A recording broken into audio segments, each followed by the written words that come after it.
Chapter 15 has just been announced and it will happen on the 16th of September. And comes with it comes new banner. And with new banner comes my Shiju pull video, as everyone expects. So today's video is definitely going to be about Mon3tr. But before we actually start about should you pull her or not, I'm going to tell you first, because you definitely do want to pull her, even though we have a limited banner coming right up next.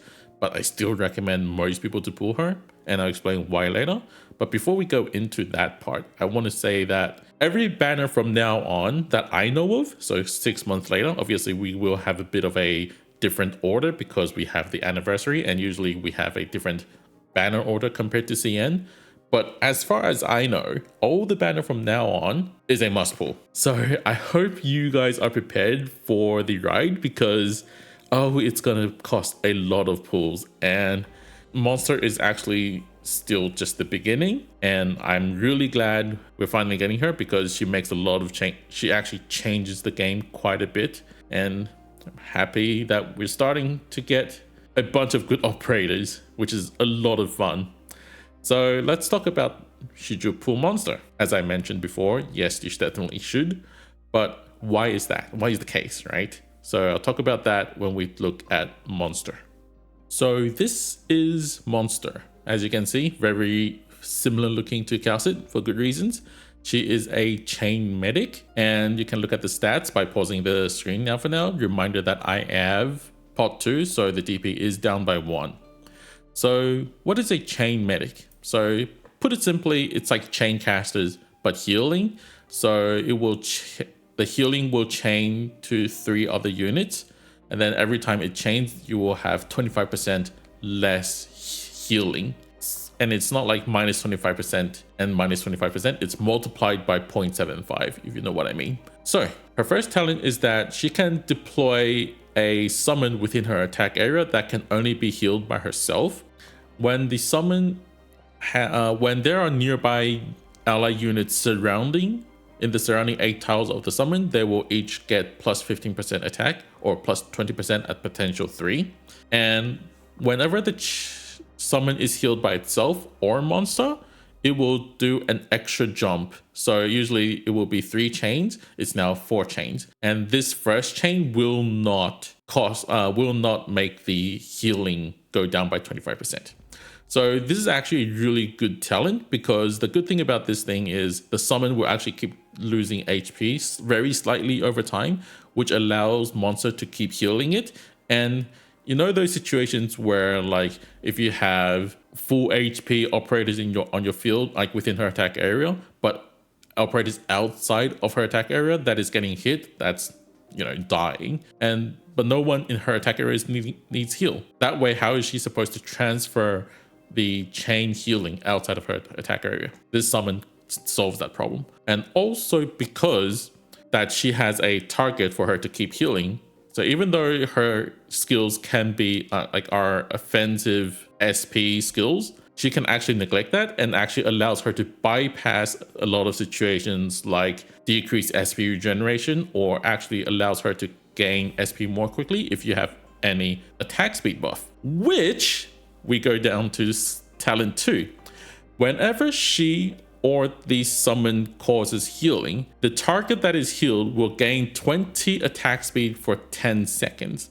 This goes to 22 attack speed at potential 6, so another plus 2.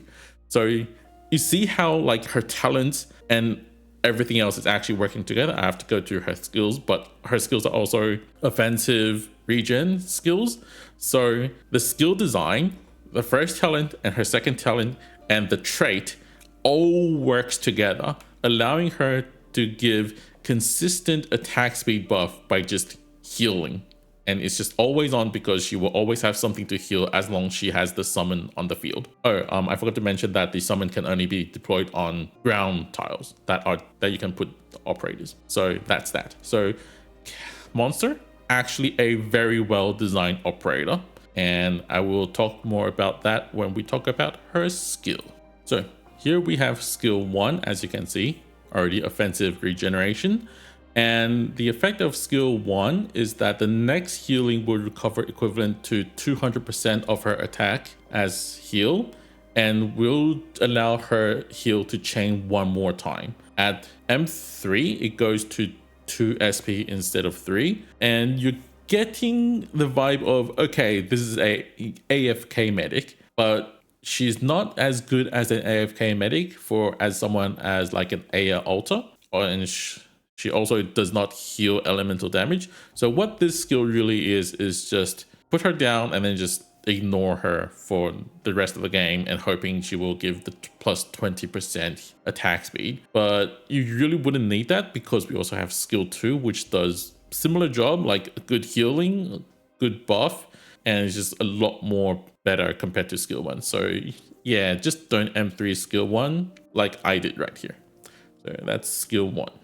Next, we have skill 2. So as you can see, skill 2 starts with 13 SP. Like before we even talk about anything else, we start at 13 SP and only requires 15 SP. So you can already tell that you can place her down and basically immediately activate her skill.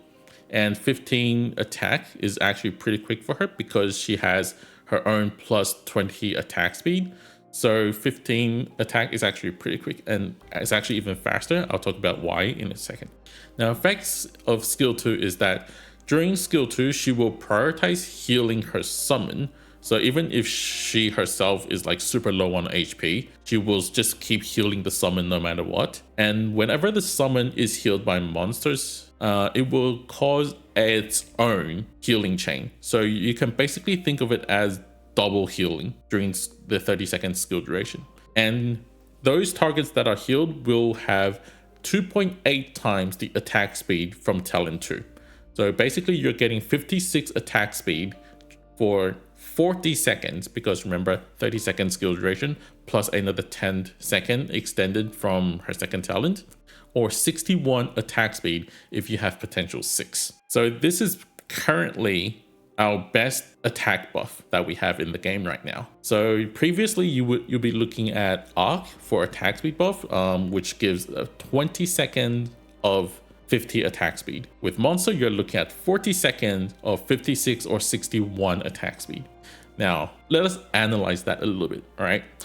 First of all, there's a lot of skills that, like damage skills, that last more than 20 seconds. I'm pretty sure we're all familiar with that. Let's say you can do Lapland Altar skill 3. That thing lasts 38 seconds.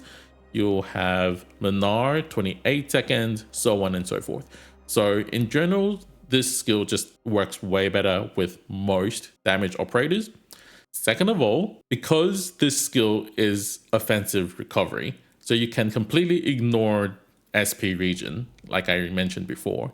Third of all, this skill activates way faster. Fourth of all, Arc can only buff one operator while she can buff multiple operators. And sixth, it takes way shorter to charge this skill compared to Arc's skill. And then remember how the attack speed buff actually lasts 10 seconds after her skill 2 ends. That will actually allow her to have higher attack speed for the next 10 seconds, which helps charge her skill 2 even faster as well. So this is basically the best buffing skill that we have right now, with over 600 healing per second. So that is actually a very high amount of healing as well for multiple operators. It is just completely insane, and I will go about it at the end of the video because there is a tiny bit of spoiler. I won't name like precisely what's the spoiler, but I will just give you guys an example of how this skill is pretty crazy.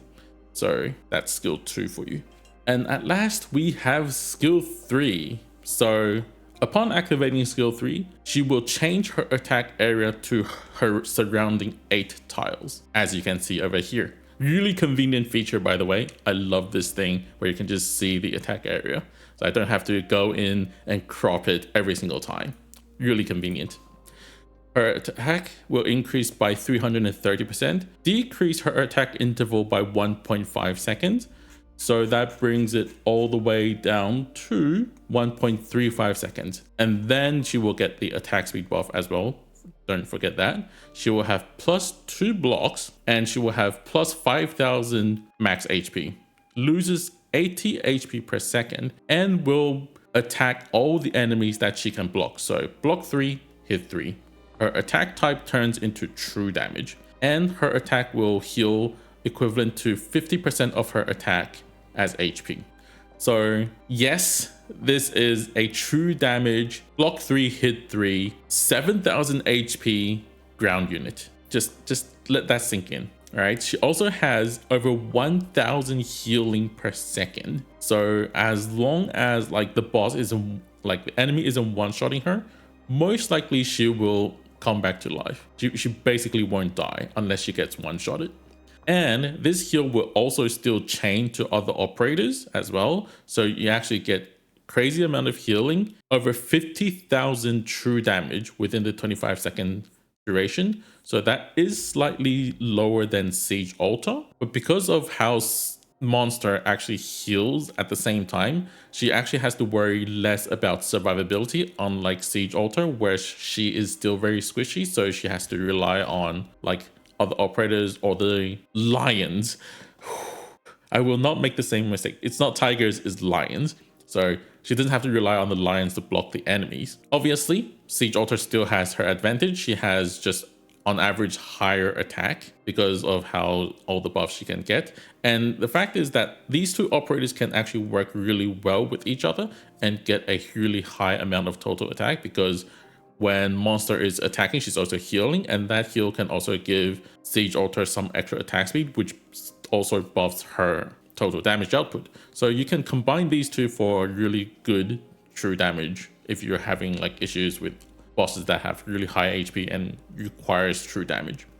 So this skill actually performs really well, not on its own during IS situations, but less of a daily usage, because 50,000 true damage is still somewhat a bit too low. We have so many bosses that have more than 50,000 HP nowadays. It's not like, oh, you will just bring this skill and just kill all the bosses with skill 3 on your normal event. So it's not one of those skills. It's more of a skill that will work with other operators in IS, or you can get her to work with other operators to give really strong true damage, plus other operators. So personally, I would usually go with skill 2 in most normal stages and then skill 3 in IS, which brings us to the different modes and how she performs in them. So first of all, let's talk about her normal daily event stages. In normal event stages, I would just use her skill 2 as a buff, because as like I said before, she works really well with all sorts of DPS, so you can just bring her as a buffing operator. You can use one of those double mech caster plus her skill 2, giving them more attack speed, which allows you to do like way more damage. It feels really good. You are just destroying the entire map with the double mech caster.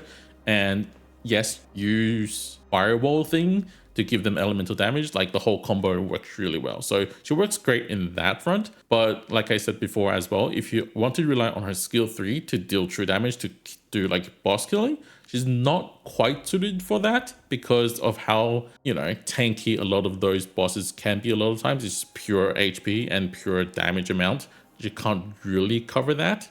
So that is a slight issue if you want to use her skill 3 in your normal stages. And I don't think she's one of those operators where you can just rely on to like clear the full map. She's not that kind of carry. So that is that. Next we have CC, which I think she will perform really well in, because her her offensive recovery skills nature allows her to ignore all the decreased SP region tags. She is really tanky. Like if you have one of those decreased HP tags, because her skill 3 actually gives her plain 5000 HP, which is not affected by risk CC tags, you can just let her tank as well. She provides good damage to operators like Kobe, because, you know, we use Kobe quite a lot in CCs recently because of how art dominant things are. So her skill 2 works really well with those. And yes, again, the offensive recovery nature really helps on that front as well. Next, we have IS, which is personally, in my opinion, my most favorite mode. And currently in IS 5, she really dominates. How dominating is her?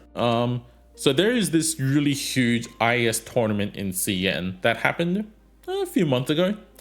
And they have a ban pick system between teams. And what happened was she was banned all the time, every single match. Why? Because she can easily solve ending 2, ending 4, and ending 5. So she's a great addition to have if you want to deal with endings, but she's not as good as dealing with a lot of the stages in between. So there are quite a few stages that she's not meant to be dealing with. So you don't really have to rush. She's not like a starter operator. Instead, she's more like your second or third grab after you have other operators that can handle all the in-between like normal stages. And then once you get to the ending stages, she will be able to deal with them. So in ending 2, obviously, her dealing true damage just makes ending 2 a lot more easier. So I don't think that's too much to question about. And another thing that I want to add is because she does not require a hand in IS5, that means that if you're going with the lamp strategy, she's not going to slow your other operators down when you're trying to go for like other collectibles. She benefits from a lot of collectibles like on deploy SP and stuff. She will be able to benefit from all of them because skill 3 basically is a redeployment. You can basically think of all pianists skill 3. They're basically the same coding. So everything that all pianists skill 3 can benefit from, she will be able to benefit from, vice versa. So that brings her a lot of that gives her a lot of buff when it comes to collectibles as well. She will be able to take advantage of all high ground collectibles, but not normal melee tile operated, like melee tile collectible buffs, because in the code she is still a high ground operator. Except when she's in the stage, she can take advantage of operator buffs that will buff ground operators, because the way the game is coded, your collectible buffs works on the status of the operator before they enter the match, while operator buffs will actually apply according to the current status of the operator. So it gets complicated, but that's basically how it is. On ending 4, Quaylon, she is a good medic to heal those like exploding stuffs. She can deal good damage to Quaylon on the first phase. You can even let the ship take her to the second phase of Quaylon, but activate her skill 3 like within a few frames of the ship hitting the tile that she's on, so that the ship carries her. But because she used skill 3 to basically redeploy herself, she will go onto the ground tile and stay within phase 1. So you can use her in both phase 1 and phase 2. Actually broken. She can ignore a mechanic of ending 4. Actually broken, and she deals good damage in both phases as well. In fact, on the right hand side of phase 1, Ethan plus Mon3tr can basically finish phase 1 and finish Quaylon altogether, like all the mobs and Quaylon. It's actually insane. And then phase 2 of Quaylon, she can also deal really good damage. Or you can just use her as a buff if you really do feel so. Like she works perfectly with her skill 2 as a buffer as well, but she works both ways. It's just insane. Now in ending 5, she's also a really good operator to deal with Armia. So she's just a good all-rounder when it comes to 2, 4, and 5 endings in IS5. A bit of a spoiler for IS6 though. She's not as good for IS6 because a lot of the mechanics in IS6 is just not that good for her, and she's really low when it comes to operator priority. So if you're thinking, oh, I'm perfectly fine with IS5 and I want to look forward into IS6, and all you care about is IS, then maybe you can consider getting her off banner in the future. And then in RA, I think she performs fine. You can basically just use her as the attack speed buff with her skill 2, and she does a good job at that, but nothing much more. Like, you're better off scaling damage with other operators instead of trying to rely on her skill 3. In SSS though, because you can give her attack speed as well, which allows her to charge her skill 2 really frequently, and then once you activate her skills, she's just giving everyone else plus 50 attack speed, which is basically like giving them 2 stacks of buffs that they would have to deploy operators onto. I think she does pretty fine when it comes to SSS. It's just that she's not as good when it comes to AFK strategies. Obviously, 20 attack speed, even if you just leave her on the field, is still decent, but not the most optimal. So I would recommend you to just activate her skill when you want to use her in SSS. So that's about it for all the modes. I will have to go into a bit of a spoiler section. So if you don't want any spoilers from now on, you can end the video here. Thank you for watching. Everyone else though, here's the spoiler part. So as we all know, we will be getting Ave Mujica collab in roughly 6 months, I would say so. So what happens is you will get Sakiko as your main damage, and then you can also have what is her name? Another 5-star ground operator that is meant to do the Dollkeeper. What was her name? Mutsumi. So with plus Mon3tr, those 2 operators plus Mon3tr, you are looking at consistent 1 million damage, potential damage from Sakiko alone. And there is still another operator you can add to it. So it's Sakiko plus Misumi Uika plus Mutsumi. Those 3 alone can deal 1 million damage as well. So you don't need Calcid? Actually, that's not how it works, because Calcid provides a lot of survivability because Sakiko is really squishy. So you do want to go with Sakiko plus Mutsumi plus Mon3tr. But if you also add in Misumi Uika, what will happen is you will also get the damage benefit of her as well. And you're looking at 2 million damage with 4 operators. 2 million damage. It is absolutely insane. And that is why, even you're like, okay, I just want Ave Mujica. All I care about is Ave Mujica. That is the whole purpose why I'm still playing this game. Even if you're that, you still want to get Mon3tr to buff the Ave Mujica operators. That is how important Mon3tr is. And that is why, even though technically speaking, you can get her off banner, we all know that's really a gamble, because there's so many off-rate operators you can get. You're not guaranteed to get the one that you want in the future. So highly recommend everyone to get Mon3tr, and good luck for all of you, I guess. And I will be pulling her as soon as possible as well. That will be the end of the video. I hope you find this one helpful, and I will see you guys in the next one in a few days when the banner is actually out. Bye!